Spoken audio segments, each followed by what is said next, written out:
مولانا آج چامراج پیٹ کے علاقے یعنی گوری پاڑیا مسجد عمر فاروق میں ایک بہت بہترین منظر دیکھنے کو ملا، جہاں پر آپ اور بہت سارے علماء اکرام موجود تھے۔ فکر یہ تھی کہ میلاد النبی ٹاپک تھا اور جلوس جو نکالا جا رہا ہے۔ میں ایک سوال آپ سے یہ کرنا چاہ رہا ہوں، کیا مسلمان جو ہیں بہت سارے مسلک ہیں، مکتب فکر سے جڑے ہوئے ہیں، کیا اسلام میں کوئی اور مکتب فکر میوزک کو حلال سمجھتے ہیں؟ نہیں ہے، کوئی مکتب فکر ایسا نہیں جو میوزک کو حلال اور جائز سمجھتا ہے۔ جب میوزک حلال اور جائز نہیں ہے تو نبی پاک صلی اللہ علیہ وسلم کی ولادت کے موقع پر ڈی جے اور روڈوں کو بلاک کرنا اور خوشی کا اظہار کرنا کہ میں محمد صلی اللہ علیہ وسلم کا غلام ہوں، آج میں ناچوں گا بھی، گاؤں گا بھی اور میوزک کے نام پر میں جھوموں گا بھی، تو صاف پتہ چلتا ہے کہ وہ ان کی نادانی اور جہالت ہے، اور وہ جانتے نہیں پیغمبر صلی اللہ علیہ وسلم کی ولادت کی خوشی کیسے منایا جائے۔ جیسے کہ آپ نے کہا کہ کسی بھی مکتب فکر کے کسی بھی عالم دین کو اختلاف نہیں ہے کہ میوزک حلال ہے، کیونکہ میوزک حرام ہے تو سب کا ایک ہی اتفاق ہے۔ تو کیا اس مسئلے پر تمام مکتب فکر کے علماء کو اپنے اپنے پلیٹ فارم سے صحیح ایک جگہ جمع ہو سکیں، یا اپنے اپنے پلیٹ فارم سے یا سوشل میڈیا کے ذریعے سے یہ پیغام نوجوانوں تک پہنچانا چاہیے کہ میوزک حرام ہے، اور بالخصوص کہ نبی پاک صلی اللہ علیہ وسلم کی پیدائش کے دن پر یہ جو عمل کیا جاتا ہے شہر کے اندر، روڈوں کو بلاک کرنا اور ڈی جے بجانا؟ دیکھیے، مجھے امید ہے اور یقین بھی ہے کہ ہر مکتب فکر کے حضرات علماء کرام میوزک کے حرام ہونے کے متعلق اپنے اپنے مساجد میں بیانات کرتے ہیں۔ اگر نہیں کرتے ہیں تو میں ان سے گزارش کرتا ہوں کہ وہ ضرور میوزک، ڈی جے، گانے بجانے کی حرمت پر صاف کھلے انداز سے بیان کریں۔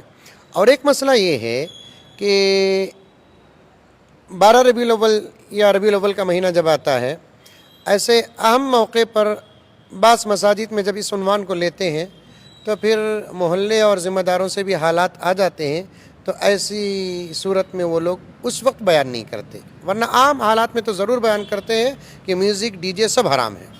آج آپ جو جمع ہوئے ہیں جلوس کے خلاف ہیں یا جلوس میں ہونے والے رسومات کے خلاف ہیں؟ جلوس میں ہونے والے رسومات کے خلاف ہیں۔ اور جس طریقے سے ہماری مائیں بہنیں بھی ایک نظارے کے طور پر، ایک تماشے کے طور پر بھی روڈ پر آ جاتے ہیں اور بے پردہ بھی ہو جاتی ہیں، اور کھڑے ہو کر ریس کا لگا لینا اور پانی کا اچھالنا، جس میں مرد اور عورت دونوں کے اوپر پانی اچھلا جا رہا ہے، اور ایک جب غیر وہاں سے گزر رہا ہے اور وہ دیکھتا ہے کہ مسلمان بھی ہماری طرح ہی ناچتے ہیں، اس پر کیا کہنا چاہیے؟ بالکل غلط ہے، عورتوں کا کسی صورت میں باہر نکلنا جائز نہیں ہے، اور اس صورت میں تو اور بھی نہیں نکلنا، کیونکہ وہ دن حضور صلی اللہ علیہ وسلم کے پیدائش کے دن ہے۔ تو اگر ہم لوگ اس طرح سے خوشی منائیں گے تو میں سمجھتا ہوں کہ ہماری خوشی کی خبر آقا تک پہنچے گی، آقا کو بہت تکلیف ہوگی۔ میرا آخری سوال مولانا یہ ہے کہ میلاد النبی کے نام پر جو نوجوان نکلتے ہیں، خوشی کا اظہار کرتے ہیں، افسوس تو یہ بھی دیکھنے کو مل رہا ہے کہ نشے کی حالت میں بھی ہوتے ہیں۔ بالکل غلط بات ہے، تو نشہ وہ بھی حرام ہے، ڈی جے کی طرح، میوزک کی طرح۔ جیسے ڈی جے اور میوزک حرام ہے، ویسے شراب اور نشہ حرام ہے، اور اس صورت میں نشے کے ساتھ داخل ہونا یہ تو اور بھی سخت حرام ہے، ڈبل ٹرپل سزا ہوگی۔ مولانا آپ نے کہا کہ میں جلوس کے خلاف نہیں ہوں، جب آپ جلوس کے خلاف نہیں ہیں تو کیا ایسی ہدایات ہیں، کیا ایسے کچھ پوائنٹس آپ بتا سکتے ہیں کہ جو بھی انسان جلوس میں شریک ہو رہے ہیں کہ وہ کس حد تک محدود رہے؟ دیکھیے کہ میں جلوس کے خلاف نہیں، تو آج آپ کا سوال یہ تھا کہ ہمارے جمع ہونے کا مقصد کیا ہے؟ آج ہمارے جمع ہونے کا مقصد جلوس میں ہونے والے خرافات کے آج ہم لوگ مخالفت کر رہے ہیں، ورنہ ہمارا مسلک ہی یہی ہے کہ ایسے جلوس اسلام میں کسی قسم سے جائز نہیں ہے۔ جلوس کی کوئی ترتیب ہی نہیں ہے ہمارے درمیان میں۔ ہم لوگ جلسہ کریں، بیٹھیں، دین کی بات کریں، اچھی بات کریں، اس دن آقا صلی اللہ علیہ وسلم کی محبت میں آقا کی ولایت کے تذکرے سنیں، آقا صلی اللہ علیہ وسلم کی سیرت کے تذکرے سنیں، تو اسے اچھے طریقے سے بھی ادا کر سکتے ہیں نا۔ جلوس سے اور جلوس کے ذریعے سے ہم کیا پیغام دے سکتے ہیں بتائیے؟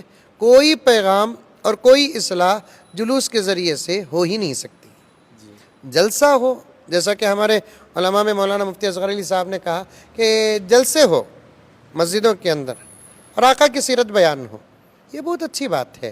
وہ کرنے کے بجائے ہمارے نوجوان فجر کی نماز پڑھتے نہیں، تہجد تو بالکل سوال ہی پیدا نہیں ہوتا، فجر کی نماز پڑھتے نہیں، 10 بجے، 11 بجے، 12 بجے تک سوتے ہیں، اس کے بعد جلوس میں نکلنے کی تیاری کرتے ہیں، اور جلوس میں 11-12 بجے سے نکل کر رات تک دورے کرتے ہیں، ظہر ضائع ہو رہی ہے، عصر ضائع ہو رہی ہے، مغرب ضائع ہو رہی ہے، عشاء ضائع ہو رہی ہے، پھر اندر کے تمام خرافات میں مبتلا و ملوث ہو رہے ہیں. کیا اسی کا نام عشق رسول اور عشق محمد ہے؟ اصل میں عشق کہتے ہیں اتباع رسول کو، اتباع رسول ہی عشق رسول ہے. اب یہ پورے جلوس کے تمام حالات کو آپ دیکھیں گے، کہاں آپ کو حضور صلی اللہ علیہ وسلم کی اتباع نظر آتی ہے بتائیے؟ ایسے تو خوشی کے مواقع پیغمبر صلی اللہ علیہ وسلم کے زمانے اور حیات میں بھی آئے، صحابہ کے زمانے اور حیات میں بھی آئے. اب حضور صلی اللہ علیہ وسلم کے وصال کے بعد ابو بکر کی خلافت کا امارت کا دور آیا، اور حضرت ابو بکر کے امارت اور خلافت کے دور میں حضور صلی اللہ علیہ وسلم کی ولادت کا دن آیا. کیا حضرت ابو بکر صدیق اپنی سرپرستی میں جلوس نکالے؟ ایک جواب نہیں ملے گا آپ کو. حضرت عمر اپنے دور خلافت اور امارت میں جلوس نکالے، عثمان نکالے، علی نکالے. کہیں بھی آپ کو حضور پاک صلی اللہ علیہ وسلم کے ولادت کے دن جلوس کا ثبوت ہی نہیں ملتا. اب چونکہ ہم لوگ ایک مثبت انداز اختیار کرنا چاہتے ہیں، اصل چیز کو ختم کرنا ہمارا مقصد ہے، وہ ہے خرافات. ڈائریکٹ جلوس کو بند کرو تو میں سمجھتا ہوں کہ ایک بہت